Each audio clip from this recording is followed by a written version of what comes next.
دوستو، ایک شخص نے اپنے بھتیجی کو، جو کہ اللہ کی رحمت تھی، 15 دنوں تک اسے قبر میں رکھتا ہے۔ یہ بچی ابھی صرف 4 سال کی تھی اور اس کے پیدائش کے وقت ہی اس کے ماں کا انتقال ہو گیا تھا۔ یہ بیچاری اس ظالم سماج کے ہاتھ چڑھ جاتی ہے اور ظالم آدمی نے اس کو اٹھایا اور گڑھا کھود کر اس کو دفنا دیا اور وہاں سے وہ روانہ ہو جاتا ہے۔ دوستو، اب روز رات اس گڑھے کے اندر سے آوازیں آنے لگی، لیکن لوگ یہی سوچ کر آگے بڑھ جاتے کہ شاید یہ مردہ مشکل میں ہے یا اللہ تبارک و تعالی کا اس پر عذاب ہو رہا ہے، اور وہاں سے توبہ کر کے لوگ قبر سے آگے بڑھ جاتے۔ ایک دن لوگوں نے فیصلہ کیا کہ کیوں نہ اس قبر کو کھودا جائے اور دیکھا جائے کہ آخر ماجرا کیا ہے۔ جب لوگوں نے اس قبر کو کھودا تو سب لوگ یہ دیکھ کر حیران رہ گئے۔ لوگوں نے یہ دیکھا کہ وہ بچی اندر سے نکل آئی جو کہ ابھی بھی زندہ تھی۔ دوستو، اس واقعہ میں کتنی سچائی ہے یہ تو اللہ تبارک و تعالی ہی جانتا ہے۔ دوستو، ایک دن ہمارے پیارے نبی حضور اکرم صلی اللہ علیہ وسلم کے ایک صحابی نبی پاک کے محفل میں بیٹھے ہوئے تھے۔ اسلام قبول کرنے کے بعد ان کو نبی اکرم صلی اللہ علیہ وسلم سے بہت زیادہ محبت ہو گئی تھی۔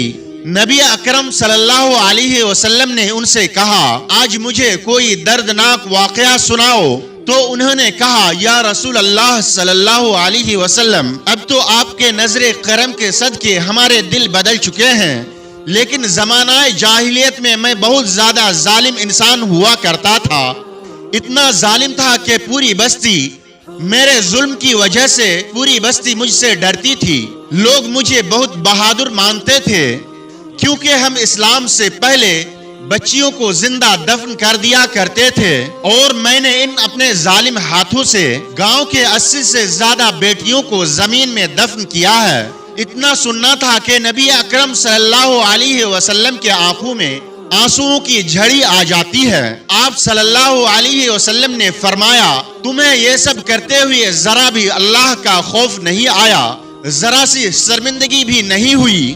تو انہوں نے کہا، یا رسول اللہ صلی اللہ علیہ وسلم، ایک بار جب میں کاروبار کے لیے دوسرے شہر جا رہا تھا اور میری بیوی حمل سے تھی، میں نے اپنے بیوی سے جاتے ہوئے سمجھا دیا تھا کہ سن، اگر بیٹا پیدا ہوا تو اسے اچھی پرورش دینا، اس کا بہت زیادہ خیال رکھنا، اور اگر بیٹی پیدا ہوئی تو اسے زندہ زمین میں دفن کر دینا۔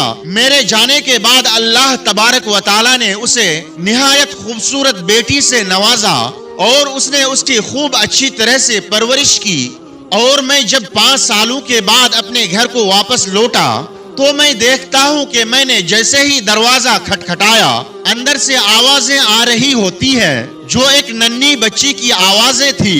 میں دروازے سے ہی آوازیں سن کر اندازہ لگا لیتا ہوں کہ یہ وہی بچی ہے یا یہ وہی اولاد ہے جو میں نے 5 سالوں پہلے اپنے بیوی کے پیٹ میں چھوڑ کر گیا تھا۔ جب دروازہ کھولا گیا تو میں اس کی شکل دیکھتا ہوں اور اسے پہچان لیتا ہوں، یعنی اپنے ماں کی طرح۔ ماں جیسے ہی اس کی آنکھیں ہیں، اس کے گال ہیں، ویسے ہی بھوے ہیں۔ میرے غصے کی انتہا نہیں رہی اور میں نے اپنے بیوی سے کہنے لگا، میں اس وقت تک کھانا نہیں کھاؤں گا جب تک کہ اس کو زمین میں دفن نہ کر آؤں۔ میری بیوی نے میری بہت زیادہ منتیں کر ڈالی، لیکن مجھے کسی چیز کا کوئی اثر نہ ہوا۔ جب ماں کو یہ پتا چل گیا کہ اب یہ تو اسے ضرور لے کر جائے گا اور دفنا کر آئے گا، تو بیوی نے کہا، ٹھیک ہے، لے کر تو اسے جانا ہی ہے، تھوڑی دیر ٹھہر جاؤ، میں اپنی بچی کو تیار کر دیتا ہوں، اس کو سرما لگا دوں، اس کے بالوں کو سنوار دوں۔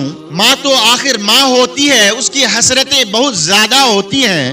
وہ صحابی آگے فرماتے ہیں کہ میں نے دیکھا میری بیوی نے میری بچی کو تیار کر دیا اور بچی اس کے ماں کو سوال کرنے لگی کہ مجھے کیوں تیار کیا جا رہا ہے۔ ماں نے اس کو آگے سے جواب دیا، تمہیں اپنے والد کے ساتھ کہیں کام سے جانا ہے۔ میں نے اس بچی کو اپنے ساتھ لیا اور جب ہم سنسان جگہ پر پہنچ گئے تو بیٹی مجھ سے سوال کرنے لگی کہ مجھے یہاں پر کیوں لایا جا رہا ہے؟ تو انہوں نے کہا، میں نے اس کو آگے سے جواب دیا کہ تمہیں میں نے ایک چیز لے کر دینی ہے۔ آگے بتاتے ہوئے انہوں نے کہا، اے اللہ کے نبی رسول اللہ صلی اللہ علیہ وسلم، میں نے اس کو جنگل میں لے گیا اور ایک گڑھا کھودی، اسے گریبان سے پکڑ کر اس گڑھے میں دھکیل دیا اور اس پر مٹی ڈالنا شروع کر دیا۔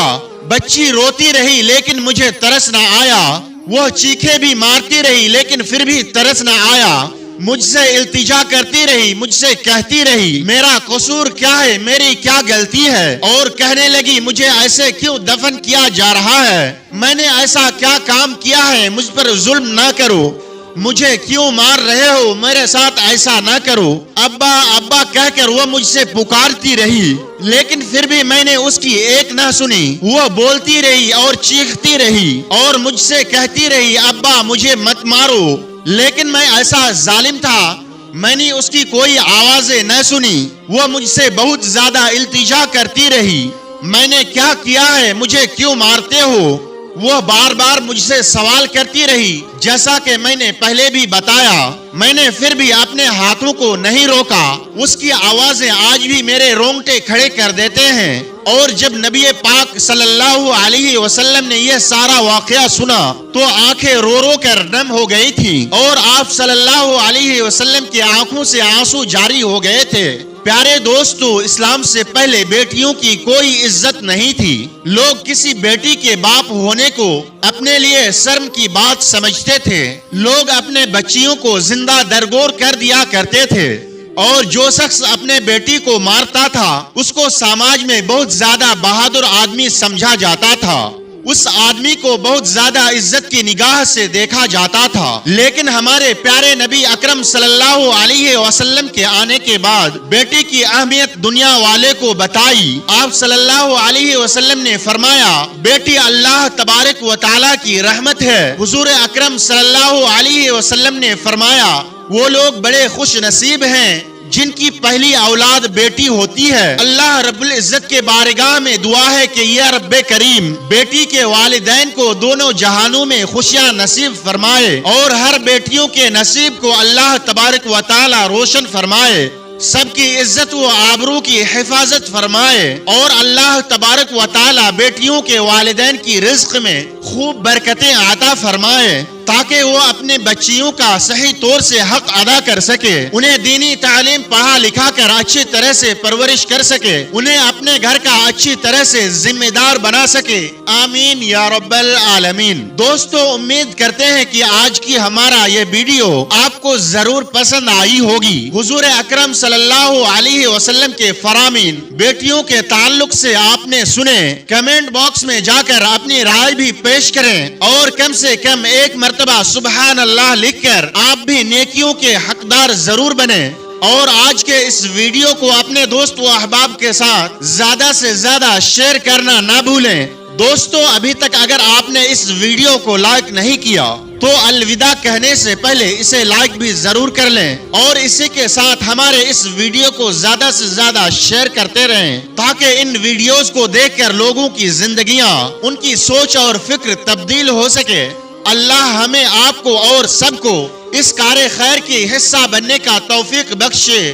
آج کے ویڈیو میں بس اتنا ہی، انشاءاللہ بہت جلد ایک نئی ویڈیو کے ساتھ آپ کے خدمت میں حاضر ہوں گے، تب تک کے لیے ہمیں اجازت دیں۔